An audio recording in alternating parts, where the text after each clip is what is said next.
नमस्कार साथियों, मेरे चैनल राजीव गंगवार पर आप सभी का स्वागत है। और आज इस वीडियो में हम चर्चा करेंगे कि पीएम सूर्य घर योजना में हाइब्रिड सिस्टम भी हम कैसे लगवा सकते हैं। आपको इस पे पूरी सब्सिडी मिलेगी, जैसी सब्सिडी पुराने सिस्टम पर मिलती थी उसी प्रकार से सब्सिडी मिलेगी। ये भारत सरकार द्वारा एक लेटर जारी किया गया है और इसमें आपको सारे पॉइंट्स दिए गए हैं, उनको एक-एक पॉइंट को मैं क्लियर करके आपको बताऊँगा।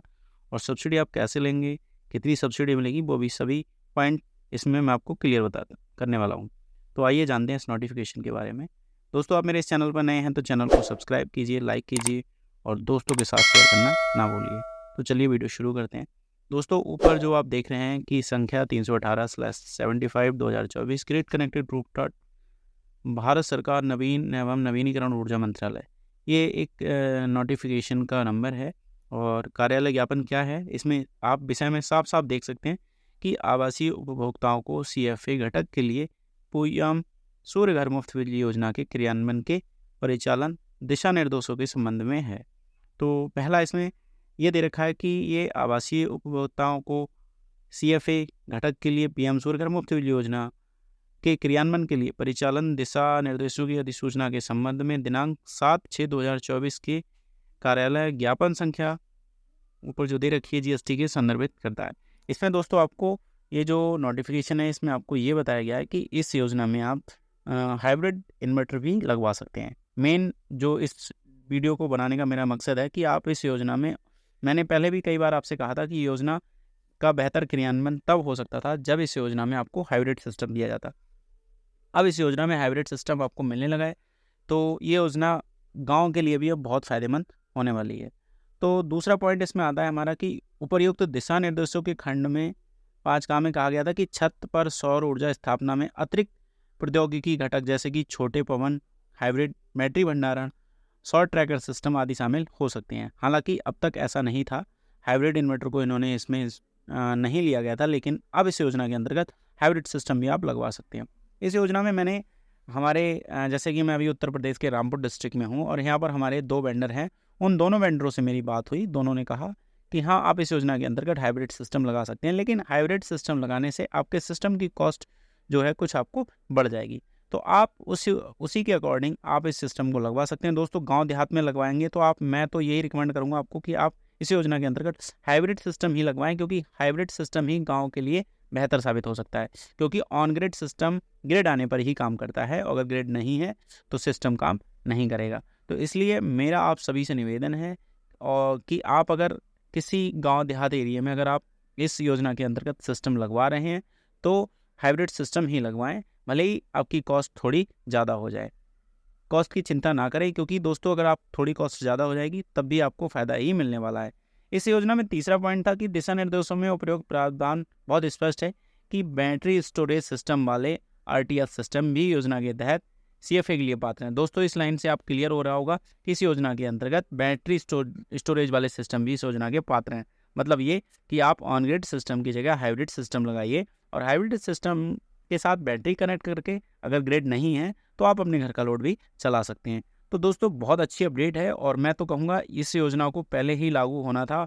मेरा चैनल जब मैंने नया स्टार्ट किया था उसमें पहला वीडियो बनाया था मैंने और बताया भी था कि इस योजना में सरकार को हाइब्रिड सिस्टम देना चाहिए था। और मैंने मेल के माध्यम से भी कई बार मेल किए और अवगत कराया कि भाई इस योजना में हाइब्रिड सिस्टम को भी शामिल किया जाना चाहिए। तो मैं भारत सरकार का बहुत-बहुत धन्यवाद देता हूँ कि इस योजना के अंतर्गत हाइब्रिड सिस्टम को भी सरकार ने इसमें शामिल कर लिया है।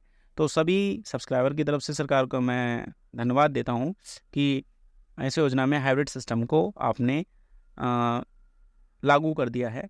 तो बहुत ही अच्छी योजना होने वाली है, बहुत ही फ़ायदेमंद योजना होने वाली है आप सभी के लिए। दोस्तों, अगर आप सिस्टम लगवाने की सोच रहे हैं तो आप बिल्कुल इस सिस्टम को लगवा लीजिए। इसमें भी कहीं भी आपको कोई भी दिक्कत नहीं आने वाली है।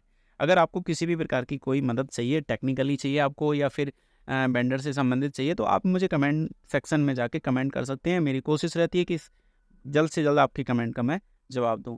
चौथा पॉइंट दोस्तों ये है इसमें कि इसके अलावा दिशा निर्देशों के खंड में कहा गया है कि विक्रेता द्वारा इंस्टॉलेशन पूरा करने के बाद उपभोक्ता पोर्टल पर सिस्टम विवरण अपडेट करेगा और पोर्टल पर आवश्यकता अनुसार जियो टैग फोटोग्राफ सहित सभी प्रासंगिक दस्तावेज अपलोड करेगा। विक्रेता उपभोक्ता लॉगिन के माध्यम से आवश्यक विवरण भरने में उपभोक्ताओं की सहायता कर सकता है। दोस्तों, अब तक ये था कि इसमें अब तक केवल उपभोक्ता की जिम्मेदारी होती थी कि सिस्टम लगवाने के बाद सिस्टम लग जाता था तो कंप्लीशन सर्टिफिकेट वेंडर्स कस्टमर को प्रोवाइड करा देता था और कस्टमर उस कंप्लीशन सर्टिफिकेट को अपलोड करता था। उसकी वेंडर की इसमें कोई जिम्मेदारी नहीं थी। लेकिन अब यहाँ पर सरकार ने थोड़ी सी जिम्मेदारी वेंडर की बढ़ा दी है। वेंडर आपके जियो टैग फोटोग्राफ लेने के साथ साथ आपको आगे की मदद भी करेगा इसमें सब्सिडी लेने तक। तो इस प्रकार दोस्तों आप अपने वेंडर की भी मदद ले सकते हैं। अगर किसी भी प्रकार की कोई समस्या है तो आप मुझसे भी बेझिझक पूछ सकते हैं कमेंट में, मैं आपको जल्द से जल्द मैं आपका रिप्लाई करूँगा।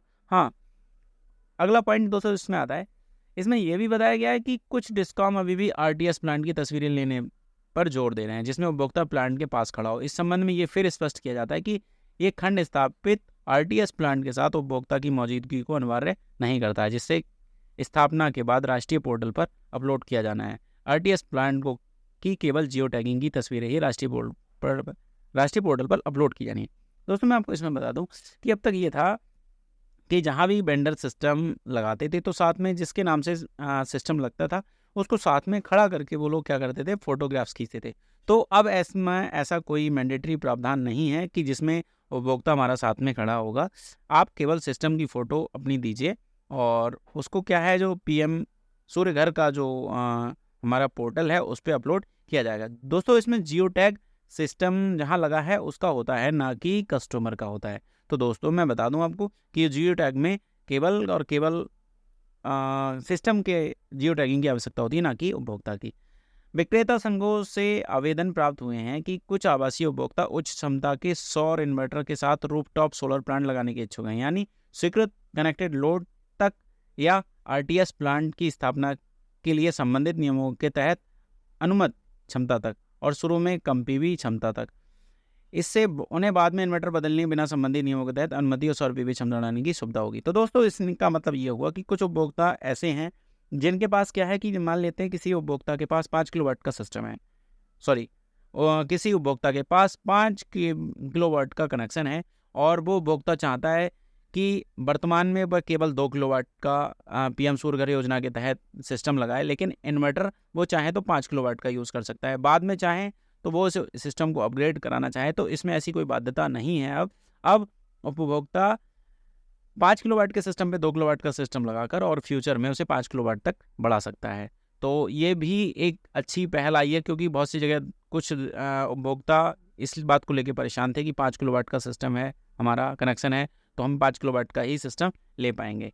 तो इस संबंध में डिस्कॉम से अनुरोध किया गया है भारत सरकार ने कि वे स्वीकृत कनेक्टेड लोड तक या आरटीएस प्लांट्स की स्थापना के लिए संबंधित नियमों के तहत अनुमत क्षमता तक की क्षमता के सोलर इन्वर्टर लगाने की अनुमति दे। जैसे अगर आपका 5 किलोवाट का कनेक्शन है तो 5 किलोवाट का इन्वर्टर लग सकता है, भले ही आप इसमें सोलर पैनल 2 किलोवाट के लगा लें।